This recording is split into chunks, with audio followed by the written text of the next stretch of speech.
तव कथामृतं तप्तजीवनं कविभिरीडितं कल्मषापहं श्रवणमङ्गलं श्रीमदाततं भुवि गृह्णन्ति जे भूरिदा जना।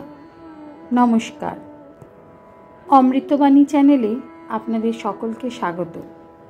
শ্রী শ্রী ঠাকুর, মা ও স্বামীজির রাতুল চরণে শতকোটি প্রণাম জানিয়ে শুরু করছি আমাদের আজকের পাঠ। শ্রী রামকৃষ্ণ ও নরেন্দ্র। ঠাকুরের উপদেশ অনুসারে স্বামী বিবেকানন্দ বামাচারের খুব নিন্দা করিয়াছেন।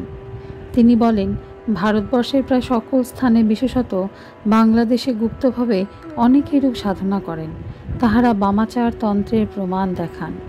ও সকল তন্ত্র ত্যাগ করিয়া উপনিষদ, গীতাদি শাস্ত্র ছেলেদের পাঠ করিতে দেওয়া উচিত।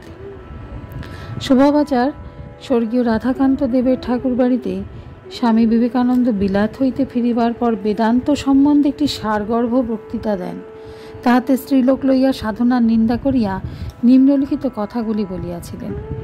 Give up this filthy Bamachara that is killing your country. You have not seen the other parts of India. When I see how much the Bamachara has entered our society, I find it a most disgraceful place with all its boast of culture.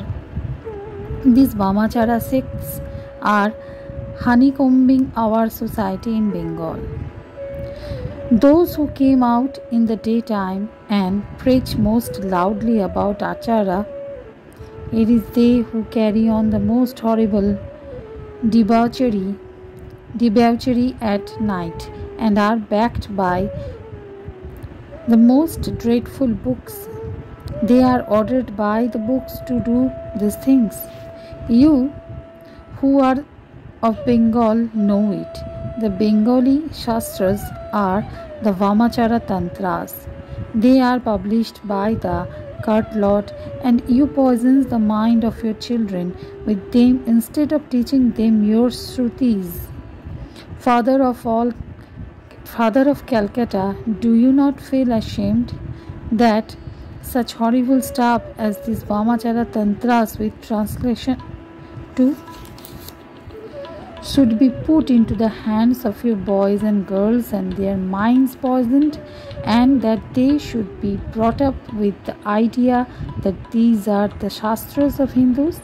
If you are ashamed, take them away from your children and let them read the true Shastras, the Vedas, the Gitas, the Upanishads.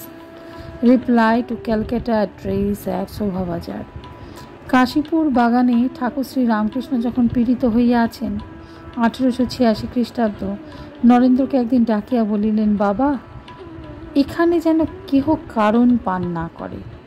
ধর্মের নাম করে মদ্যপান করা ভালো নয়। আমি দেখেছি, যেখানে ওরূপ করেছে সেখানে ভালো হয় নাই।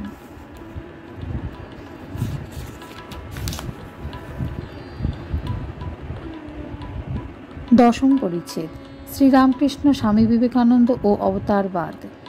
একদিন দক্ষিণেশ্বর মন্দিরে ঠাকুর শ্রী রামকৃষ্ণ, বাবুরাম প্রভৃতি ভক্তদের সঙ্গে বসিয়া আছেন। 1885 খ্রিস্টাব্দ 7ই মার্চ বেলা 3টা-4টা হইবে। ভক্তেরা পদসেবা করিতেছেন। শ্রীরামকৃষ্ণ একটু হাসিয়া ভক্তদের বলিতেছেন, এর অর্থাৎ পদসেবার অনেক মানে আছে। আবার নিজের হৃদয়ে হাত রাখিয়া বলিতেছেন, এর ভেতর যদি কিছু থাকে, অজ্ঞান অবিদ্যা একেবারে চলে যাবে। হঠাৎ শ্রীরামকৃষ্ণ গম্ভীর হইলেন, যেন কি গুচ্ছ কথা বলিবেন। ভক্তদের বলিতেছেন, এখানে বাহিরের লোক কেউ নাই, তোমাদের একটা গুচ্ছ কথা বলছি।